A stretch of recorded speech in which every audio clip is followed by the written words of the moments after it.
Bethany. Thanks for watching. So as always, start class number 4 by having your students sketch one of the design pages.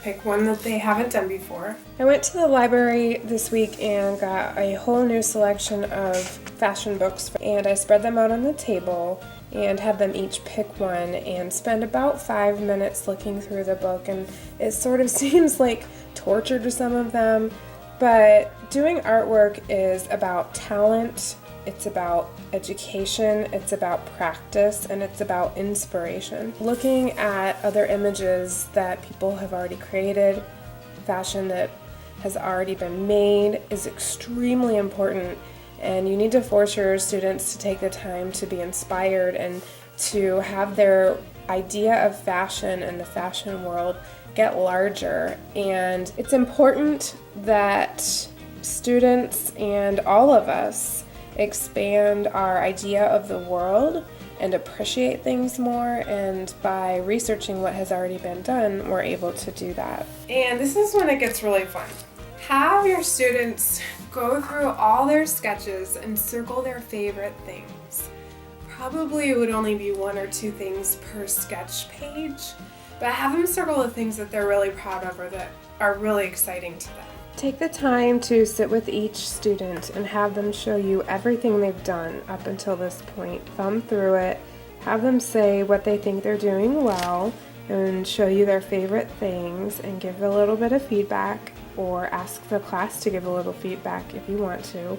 And ask them what they might need from you to be able to help them do a better job, or what they think that they would need for inspiration, or if the 2 of you need to look up ideas or do some troubleshooting on the internet to try to figure out how to get what they're looking for. The next step is based on the template, and this is the template that I used, but you'll use the ones that I linked to the first video.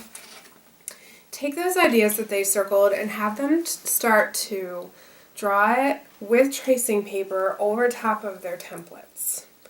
So here are some of the images that I started drawing.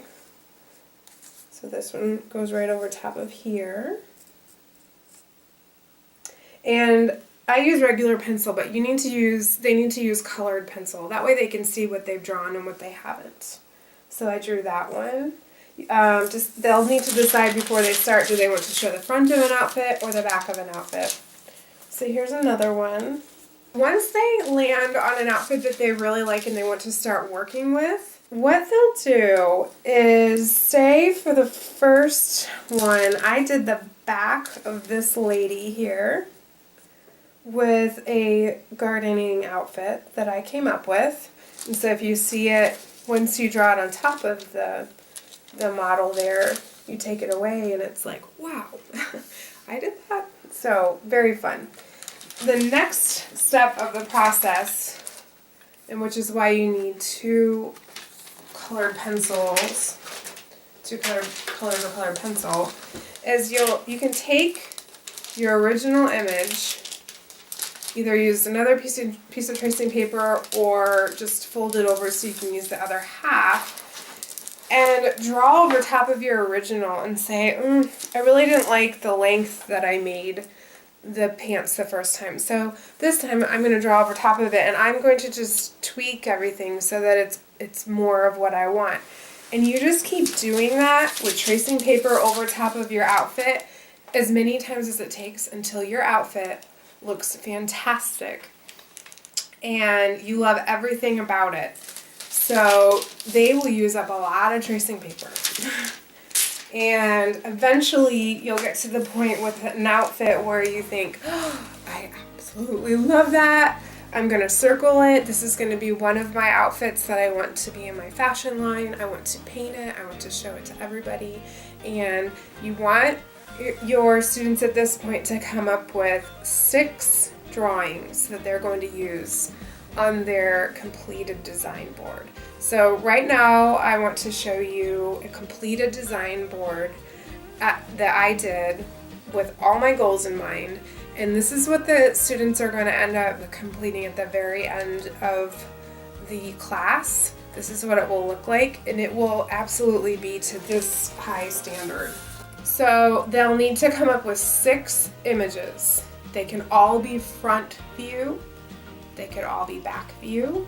So the homework for the students for next week is to come to class with 6 outfits that they have traced back and forth until they've gotten them perfect. We have not done accessories, we have not done faces or hair or even shoes. Right now we are only working on the clothes, and make sure that's all they do for next week. That way their outfits are really nice and they don't spend their time working on something they haven't been taught yet. Encourage the students to write words in the margins of their drawings, just in case they have to stop drawing and come back to an image later. They'll know what they wanted to change for next time. Make sure that the students keep their mood board in front of them and that all those extra printed pages of fashion choices are all around the table, including the books that you got, and make sure you rotate them. And let them know that nothing is set in stone that they've done so far until they start making their final sketches on the multimedia paper and start painting. They can always change something, and so at some point if they change their mind, they need to not be nervous about things being final. So by next week they need to have 6 finished outfits ready to go, and we will work on shoes next week.